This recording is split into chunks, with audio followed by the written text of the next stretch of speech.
Boy, it's been one long night, but it's CaribGamer bringing to you the E3 roundup, and I'm gonna tell you, I'm hyperventilating. I'm gonna start from the beginning, and let's start off with the Xbox conference, which, in my opinion, they did well. They did okay. They did what they said they was gonna do. You know, they start off really big by showing off Metal Gear Solid 5, which to me was a slap in Sony's face. It was like, really, a Metal Gear on Xbox? How y'all let that one happen? But money talks, everything else walks. So they started talking about the 13 exclusive games that they're gonna be bringing to the Xbox One. And I don't know about you, but most of those games sound great on paper, and they did look good. But I'm gonna walk you through some. There was Max Curse of the Brotherhood, Dark Souls 2, which it looks good. It was a very good looking game, but I remember that game. It's very hard. Rise Son of Rome, which I'm going to get back to, is a great looking game also. You know, the one and only Ultra Combo Killer Instinct is back. And it's back with a vengeance. Forza Motorsport, and Ted Price from Insomnia Games, who brought us Ratchet and Clank, was on the Xbox press conference. Traitor. But let me go back to Rise, and I'm going to talk a little bit about Metal Gear. But Rise, Son of Rome, that game reminded me of somebody. It reminded me of somebody who was always angry, he just always had a problem with gods. What was his name again?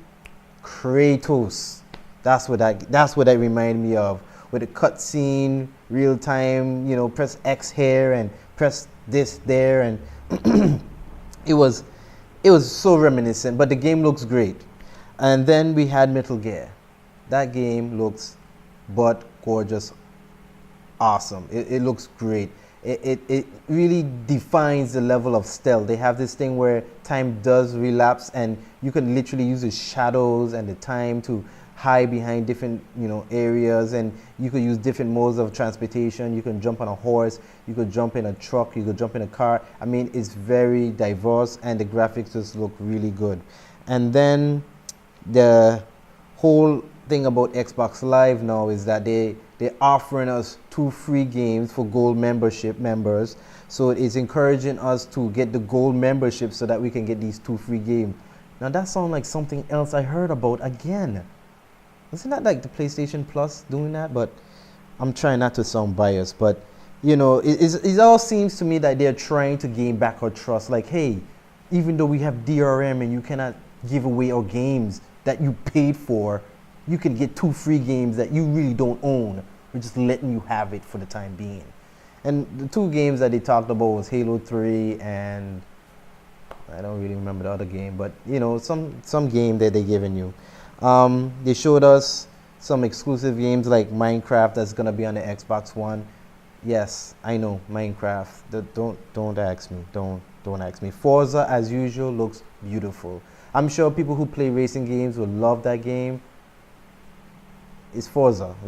You know, they showed pretty Forza cars and stuff. Project Spark was a really interesting game. This game allows you to create your own RPG experience while allowing you to share it with your friends and, you know, expand on a universe, and it's cross-platform with Windows 8. So you have people who are on the PC and an Xbox One sharing different worlds. Again, that sounds like something I heard about. Little Big Planet. See, I know I keep drawing reference to different games, but there's a reason for my madness. They showed Dead Rising 3. This time it's in an open world environment. I'm not really a zombie fan, but the game does look good. It did show a lot of potential. I mean, if you like mindless killing and running around doing stuff, it's really an awesome looking game. The Witcher 3, hands down, one of the best looking games I have seen for that series to date. And I'm sure that people who played the game before would appreciate this game because it looks spot on and it has this open world thing going. And I mean, most of the new next generation games are using this open world interface, which is just you know, you expect it to happen because everything is open now. Well, not for Xbox, it's not open, but you know where I'm getting at. Battlefield 4, beautiful. It showed on the Xbox first, which in my opinion is very funny how Metal Gear Solid and Battlefield 4, both two games are really married to the PlayStation brand, are being shown at Xbox. So, that got me thinking, But anyway, Halo is coming. Halo is coming. We all know that was going to happen. And then the bombshell. All of these things will be available to you for the pretty price of $500, $499. Yeah, I know. $500, that's half a grand. That's in Tatola money, that's $700 to $800. Am I right, Blake? Yep. Yeah, roughly. So give or take, you'll be spending there $1,000 because you're gonna spend $60 on top of that for the gold membership if you don't have it. And also to know that everything that you buy for it will not be yours and you cannot share it with your friends, or you can't even basically sell it back or whatever. But it's yours to keep, to do it's yours to keep as long as you stay online every day. And they're allowing you to play your game. And they said, and this is the plus side to it, you can watch your DVD movies or Blu-ray movies when you're not checking in every 24 hours. But they ended off with the show with Titanfall, which to me looks awesome. I love that game. I was jumping head over heels for that game. And I totally respected Xbox showing. Now over to Sony. All hail Sony. They won E3. You know what? They didn't win E3. There was not even a console war. There was not even a war to start with. They just came in guns blazing. Now, I'm going to say this. I may sound like a Sony fanboy. Yeah, because it is true. They just totally owned Xbox. I mean, it was just sad. But let me start off where they started the conference kind of slow. I'm not going to lie to you. When they started showing about the Vita and the PS3 and how they're dedicated to it, I was kind of like, man, not this again. But I'm going to let you know what they talked about. They talked about delivering content, continuing delivering content for the PS3 and for the Vita. They're dedicated to the Vita. Vita is 2 years old and they're going to stick with it. They're going to keep pushing games for it. Games like God of War 1 and 2 HD Remake, Final Fantasy 10 and 2, and also for the PS3, Batman Origin, and a couple other games that they'll continue to push, like 2K14. Every game that you know that you love is going to be coming out for the PS3 also. Games like Killzone Shadowfall. Now I have to say, me and Blake was watching that game and we didn't even know what that game was, and we was like, wow, what's this? What's going on here? You see the guy with a gun and he's jumping through. He jumped and stabbed this guy, and I'm like, oh man, this is different. And he had this little pet thingy in the air. I don't even know what to call that thing, and it was just flying in, and then the Call of Duty dog, but better, much better. Stupid dog. I hate that dog. God, you don't know how much I hate that dog. It's stupid. You'll just be your best friend. Seriously? I'm not even go there. And then we had Infamous Second Son, which showed some serious, I don't know. It was, the gameplay had looked really good. I don't know if it was CG or gameplay. It was a mix between the two. They like doing that now, but the game still looked good. Knack. I'm not even going to talk about Knack. I'm sorry. I'm not talking about that. I don't even know why that game still exists. I'm sorry. Those games will be at launch for the PS4. And then they had this really awesome, the guy from the PS4 reveal when they didn't really reveal the PS4, but all they did was reveal the controller, and had this old guy, with the face and everything. And, he was talking about this thing, and it's called the Dark Sorcerer. And he was like, I will bring vengeance upon all that is around me and everyone, and showing the expression in his face, and I will do this and that, and just like that, they went from game to comedy sketch. And the little imp that was on the side, like, man, you had me, dog. You had me. And I'm looking at this, I'm saying, this is crazy. Sony's just, I'm thinking Sony was just like laughing all the way to the bank. They knew what they was gonna do, and they were just laughing to the bank. And I'm hoping that we could get this video shown. We're gonna show this video for you on CaribGamer. So it's awesome. But anyway, I'm getting ahead of myself. And then they showed this really cool segment with indie developers. Now, let me tell y'all something. Every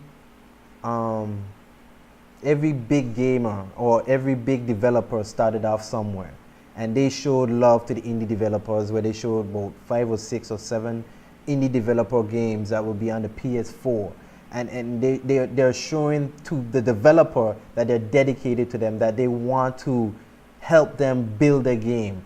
And I mean, to me, that shows commitment, shows that they are really dedicated to the grassroots gamer.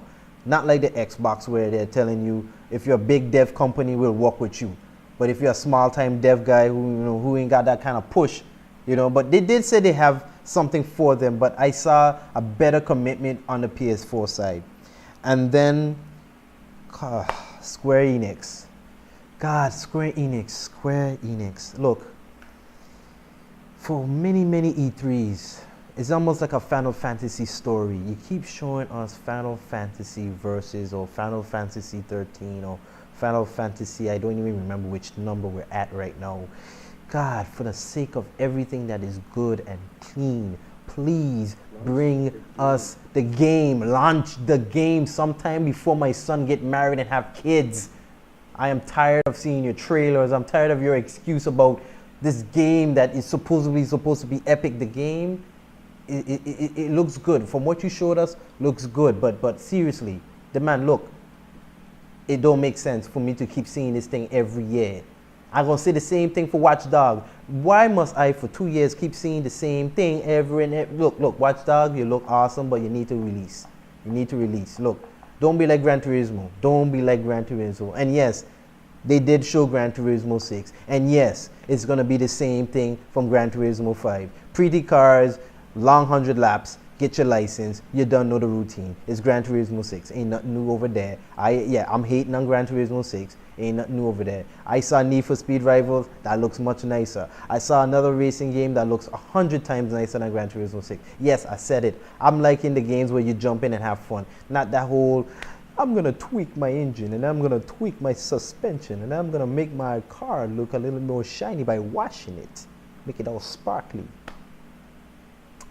I'm hating. I'm sorry. I'm just not into that kind of gaming. Everybody have a thing. And then they show Kingdom Hearts 3. Kingdom Hearts 3. Very interesting stuff for guys who like that series. Then they showed Assassin's Creed 4 Black Flag. Let me tell y'all something, Sony. You really thought you fooled us? You weren't playing that game. That was a video clip. Yeah, that's right. We caught you with your pants down. The game froze. It was an epic fail. I mean, the game was looking good. I'm tapping Blake. I'm like, man, this is looking good, man. This is looking awesome, dude. And then all of a sudden, the game stick. Blake, last I checked, games don't stick like that. Videos stick like that. They like we were buffering. Yeah, buffering. Like we were getting all night trying to watch this thing, buffering. Oh, God, I hate my internet. Anyway, then they had a sports game thing with 2K14. Yeah, they had LeBron and, yeah, it's a pretty game, I mean? It looked like they're really stepping up because, all 2K games look awesome on Xbox. So I'm guessing Sony trying to step up the game. Oh, man. Like, seriously, like that looks so glitchy. Hey, Sony, you all have a bad reputation with glitchy games, so I hope y'all fix that. Then they had Elder Scrolls Online. Yeah, Elder Scrolls Online. Another game to lose your time on. Then they showed this very interesting clip. And Blake called it. He said, this guy looked like Mad Max. And I'm looking at him and like, yeah, maybe, but why would he want to bring Mad Max back? That's like, what, decades old or what? I don't know. Toot toots, boom. As he called it, Mad Max is coming for the PS4. Hey. Then, the moment of truth. We always wondering, why didn't Xbox talk about this? And then Sony did it.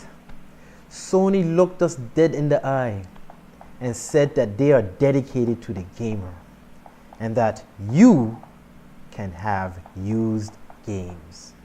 No used game policies. The whole crowd went off. They couldn't stop clapping. It was like the internet just had a child and we gave it up for a sacrifice. And it was just awesome. But they didn't stop there. No, they didn't stop there. They even say you don't even need to check online every 24 hours. You could play as long as you want. You don't need to check in. Look, you could even play. The angel sang when he said it. Offline. I mean, Jack could have just dropped the mic and walked off stage and we would have been happy right there. But he didn't stop there, Blake. He didn't stop there. You know what he went on to say?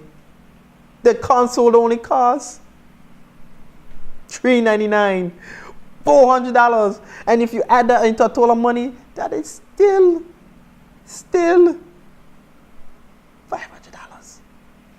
So you're saying, but wait, Russell, you're willing to pay $500?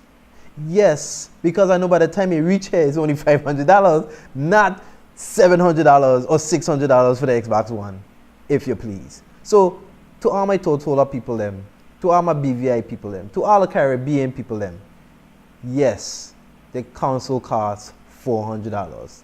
You could pre-order right now on Amazon, eBay, and yes, the games you buy, you can own them. And there's an even awesome clip of Sony teaching you how to share a game on the PS4. This is how you share your games on PS4.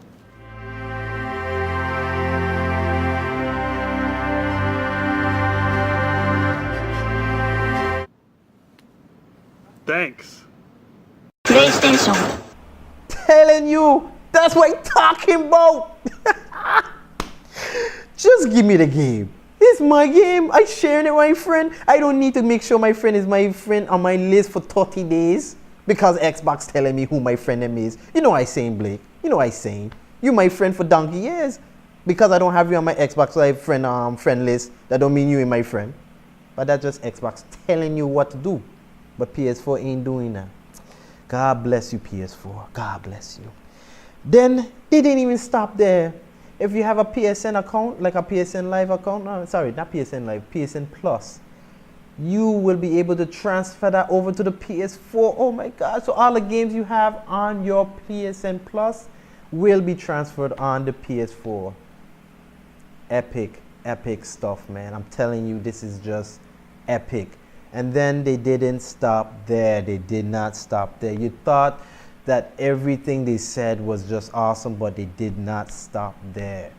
They even continued to say that their commitment to the gamer is going to continue for years to come, which means they will never change their mind. They will not go back on their word. They will not say, you know what, things tight, let's start charging. No, they're gonna stick it with us. I was already sold. Sony, shut up. Just take my money. Just shut up. Take my money. Take my money. But anyway, they ended off the conference with Bungie's game called Destiny. It's a multi-platform game, so it's awful for the Xbox One and the PS4. But we already know what we're buying it for. I mean, I'm not trying to say I'm a PS4 fan or an Xbox fan or whatever. I'm just saying I'd rather get it for the PS4 because at least I know I can do whatever I want with the game. I can play it offline. I don't need internet. And trust me, while we were streaming this conference, internet was coming and going. So I can only imagine, you know, how it is to be on the Xbox One using so much power and bandwidth. And I personally don't have that kind of bandwidth to share. I had to shut down all my devices just so that I can get it to buffer once or twice. Epic fail. But I want to say this, that E3 was won by Sony. Xbox, you did your best. And we have not forgotten Nintendo. Nintendo will be showing Tuesday. And I'm not going to lie, we saw the polls on game trailers and it was depressing. Xbox One was negative 21%. PlayStation was a positive 60%. Or some amount, Blake, I don't know. And believe it or not, the Wii had a positive 12%, meaning they were basically head with Xbox. That says a lot. That says a lot because, trust me, Xbox, you have to listen to the gamer. Stop listening to the corporate execs. They don't pay you. We pay you. We're the ones who going out to these stores to buy your console and buy these games. We're not buying these games so that you could tell us what to do with our games. We are the ones who control the market. We're the ones who pay you.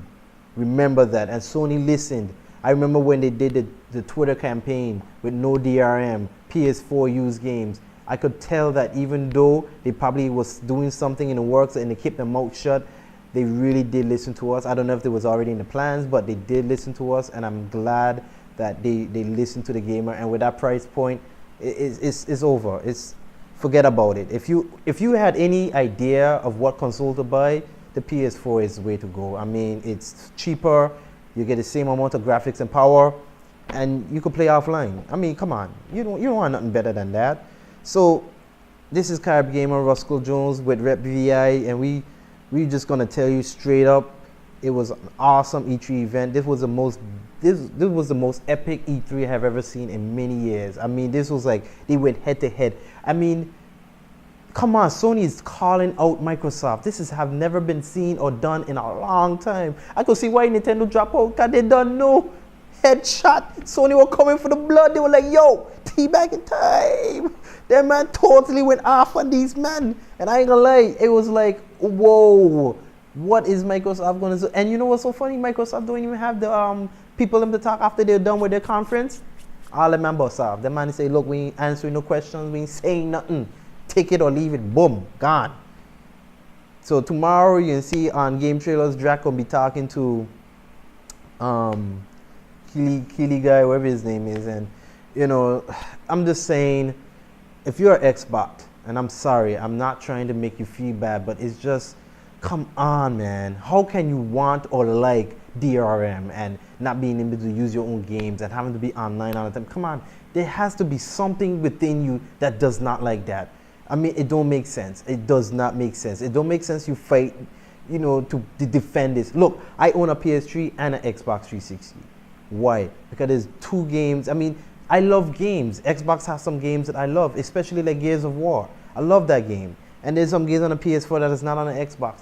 But if I could have bought an Xbox One for certain games, because there was some games like Titanfall that looked awesome on the Xbox One, but I'm afraid to buy a console that's so expensive. Thank God it's coming out for the Xbox 360. That way I could still get my, get my fix, for the Titanfall. But come on. You gotta give the gamer the choice, man. But hey, enough of me venting. I'm sure that all my boys right now are hitting up Twitter, they're hitting up Facebook, Google Plus. We're gonna have another podcast coming with Bash and whoever else is really good at defending their points and probably Pancho might pass through. You never know. Hey, you never know. But it's gonna be a slaughterhouse. It's gonna be awesome. Xbox, PS4.